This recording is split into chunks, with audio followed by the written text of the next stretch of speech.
Next है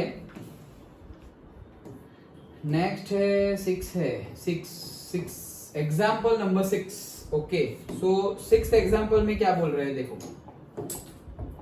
6th example में बोल रहे हैं find the mean deviation about mean. भाई मीन अबाउट मीन ही फाइंड करना है, चेक कर लो ग्रुप है या अनग्रुप है। फ्रीक्वेंसी गिवन है, मतलब क्या है, ये ग्रुप है। अभी ग्रुप है तो कंटिन्यूअस है या डिस्क्रीट है, कंटिन्यूअस है। तो कंटिन्यूअस हो तो हमने समझा है कि कंटिन्यूअस को डिस्क्रीट में कन्वर्ट करके कर सकते हैं, लेकिन वो लेंथी हो जाती है, इसलिए हम शॉर्टकट मेथड यूज करते हैं। तो हम डायरेक्टली शॉर्टकट मेथड यूज कर लेंगे। डन।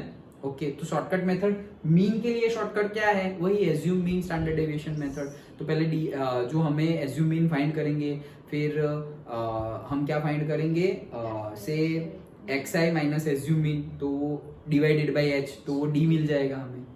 याद आ गया ना? ओके, तो वही मेथड है हमारी। सबसे पहले ये बुक ने ऐसे किया हुआ है सिंपल करके, xi find mid point finds किया है, फिर क्या है, हम नहीं करेंगे, हम डायरेक्टली फाइंड करेंगे। बुक में भी ऐसा किया ही होगा, शॉर्टकट मेथड ये रही, लेकिन न्यूमेरिकल किया है, हाँ किया है शॉर्टकट मेथड से। ओके, ये हमारा डेटा है, कौन सा, ये हमारा डेटा है। डन। हमें क्या फाइंड करना है, पहले मीन, करेक्ट। तो मीन फाइंड करने के लिए हम क्या करेंगे, हमारे पास xi तो होना ही चाहिए, क्योंकि xi माइनस ही एज्यूम मीन करते हैं हम, तभी di मिलता था। सो xi तो ढूंढना पड़ेगा, मतलब मिड पॉइंट तो ढूंढना पड़ेगा, ढूंढ लिया। अब इसमें से कोई एज्यूम मीन मान लो, कितने हैं, 1 2 3 4 5 6 7, मतलब 3 ऊपर छोड़ दो, 3 नीचे छोड़ दिया, मैंने 45 का एज्यूम मीन मान लिया।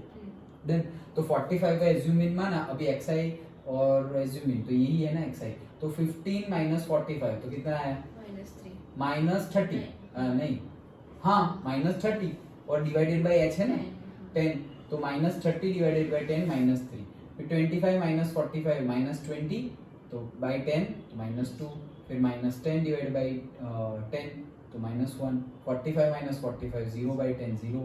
डन। ओके, याद आ गया ना पूरा? तो ये हमारा di। अब जो हम fi xi कर रहे थे उसकी जगह fi di करेंगे।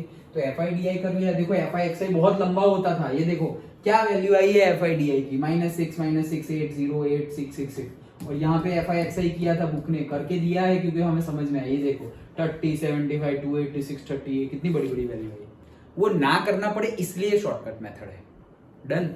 ओके, सो वो हमने fi di कर लिया, fi di कर लिया, तो बस fi di कर लिया तो मीन मिल गया ना तुम्हें, fi di कर लिया तो मीन मिल गया। कैसे मिल गया, क्या है formula, assume mean plus summation of fi di by h नहीं है, इनटू h है। Okay, divided by summation of fi। Done. ये वाला फॉर्मूला कहाँ गया, ये रहा। ओके, बाय h तो कर लिया ना, इसलिए अब इनटू h करना पड़ेगा। हाँ, और 1 to n मेन फॉर्मूला लिखो तब लिखो, अदरवाइज तो चलेगा। ओके, क्योंकि तुम्हारे अगर 6 डेटा है तो तुम जाओगे कहाँ, 1 to 6 तक जाओगे, तो मेन फॉर्मूला लिखो तो लिखो, उसके बाद तो चलेगा। ये एक बार लिख दिया, अब लिमिट लिखो ना लिखो, डायरेक्टली न्यूमेरिकल कर दो। एक मेन फॉर्मूला पहले लिख लो कि ये फॉर्मूला हम यूज कर रहे हैं, वी नो दैट, ऐसे करके लिख लो।